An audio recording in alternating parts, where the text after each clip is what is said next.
name is Pratima Bharti and welcome to my channel. Today in this video I am going to tell you about conditional third. दोस्तों आज की इस video में मैं आपको बताने जा रही हूँ कंडीशनल थर्ड के बारे में।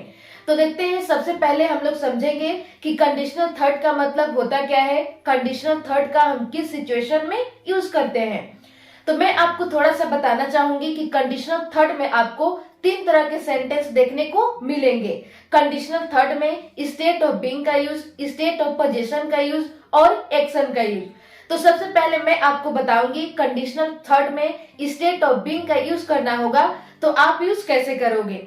तो सबसे पहले इसका देखते हैं सिचुएशन कि किस सिचुएशन में आपको कंडीशनल थर्ड का यूज करना होगा। कंडीशनल थर्ड का मतलब गाइस, जैसे मान लो इसका सिचुएशन ये होता है कि आप प्रेजेंट टाइम में खड़ा हो और आप प्रेजेंट टाइम में खड़े होकर पास्ट के बारे में सोचकर प्रेजेंट में पछता रहे हो। यानी कंडीशनल थर्ड का मतलब आप ऐसे समझो कि यहाँ पे आपका कोई प्रेजेंट से फ्यूचर से कोई रिलेशन नहीं है। कंडीशनल थर्ड का मतलब आप डायरेक्ट समझो कि पास्ट के बारे में आप सोचकर पछता रहे हो प्रेजेंट टाइम में, यानी आप प्रेजेंट टाइम में खड़े होकर पास्ट की बातें कर रहे हो। जैसे मैं कहूँ कि यदि मैं कल घर पे होती तो मैं उससे मिलती, तो क्या मैं पास्ट टाइम में घर पे थी? नहीं, मैं पास्ट टाइम में घर पे नहीं थी। अब मैं प्रेजेंट टाइम में खड़ी होकर पास्ट के बारे में सोचकर प्रेजेंट टाइम में पछता रही हूँ कि यदि मैं कल घर पे होती तो मैं उससे मिलती। तो इस सिचुएशन में दोस्तों आपको यूज करना है कंडीशनल थर्ड का यूज स्टेट ऑफ बीइंग के लिए। जैसे मान लो यहाँ पे एक सेंटेंस है, अगर कल मैं उस पार्टी में होता तो मैं आनंद लिया होता। तो क्या मैं कल उस पार्टी में था? नहीं, अब मैं प्रेजेंट टाइम में खड़ा होकर कल के बारे में सोचकर पछता रहा हूँ कि अगर कल मैं उस पार्टी में होता तो मैं आनंद लिया होता। यहाँ तक क्लियर है। अब हम देख लेते हैं इसका रूल यानी स्ट्रक्चर। सबसे पहले गाइस आपको यूज करना है if plus subject plus had been plus इधर हो जाएगा आपका स्टेट ऑफ बीइंग वाला वर्ड। ये हो गया आपका कंडीशन पार्ट। रिजल्ट पार्ट में सबसे पहले आपको यूज करना है subject plus would have plus verb की third form and then object. ये हो गया आपका रिजल्ट पार्ट। अगर कल मैं उस पार्टी में होता तो मैं आनंद लिया होता। कंडीशन आपका क्या है? कंडीशन आपका ये है कि अगर कल मैं उस पार्टी में होता तो इसका रिजल्ट ये होता, मैं आनंद लिया होता। तो सबसे पहले गाइस आपको यूज करना है अकॉर्डिंग टू स्ट्रक्चर इफ। इसके बाद सब्जेक्ट, सब्जेक्ट है आई। इसके बाद लगाना है हैड बीन। हैड बीन कहाँ होता? उस पार्टी में, एट दैट पार्टी। कब होता? कल, यस्टरडे। तो मैं आनंद लिया होता। इसका रिजल्ट है कि तो मैं आनंद लिया होता। तो सबसे पहले सब्जेक्ट, सब्जेक्ट है आई। इसके बाद यूज करना है would have. Would have plus verb की थर्ड फॉर्म, वर्ब है आनंद लेना यानी एंजॉयड। अगर कल मैं उस पार्टी में होता तो मैं आनंद लिया होता। If I had been at that party yesterday I would have enjoyed. अगला सेंटेंस है, अगर मैं उस कार में होता तो मैं उससे बातें करता। यहाँ बात हो रही है पास्ट की कि अगर मैं उस कार में होता तो मैं उससे बातें करता। आप प्रेजेंट टाइम में खड़े होकर पास्ट के बारे में सोचकर पछता रहे हो। अगर मैं उस कार में होता तो मैं उससे बातें करता। सबसे पहले इफ, इसके बाद सब्जेक्ट, सब्जेक्ट है आई। इसके बाद लगाना है हैड बीन। हैड बीन कहाँ होता? उस कार में, इन दैट कार। तो मैं उससे बातें करता। रिजल्ट क्या होता? कि मैं उससे बातें करता। तो सबसे पहले रिजल्ट पार्ट में सब्जेक्ट, सब्जेक्ट है आई। इसके बाद यूज करना है आपको would have. Would have plus verb की थर्ड फॉर्म, वर्ब है बातें करना। टॉक्ड टू हर।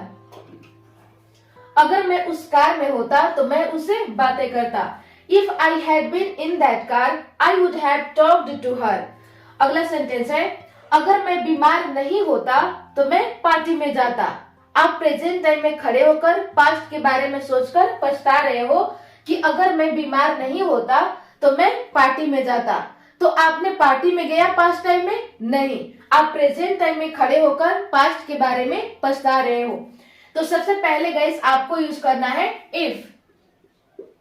इसके बाद सब्जेक्ट, सब्जेक्ट है मैं यानी आई।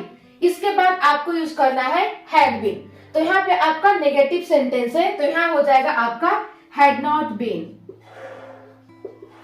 हैड नॉट बीन, बीमार, इल, तो मैं पार्टी में जाता। सबसे पहले सब्जेक्ट आई, इसके बाद लगाना है would have, would have plus verb की थर्ड फॉर्म, वर्ब है पार्टी में जाना, gone to the party।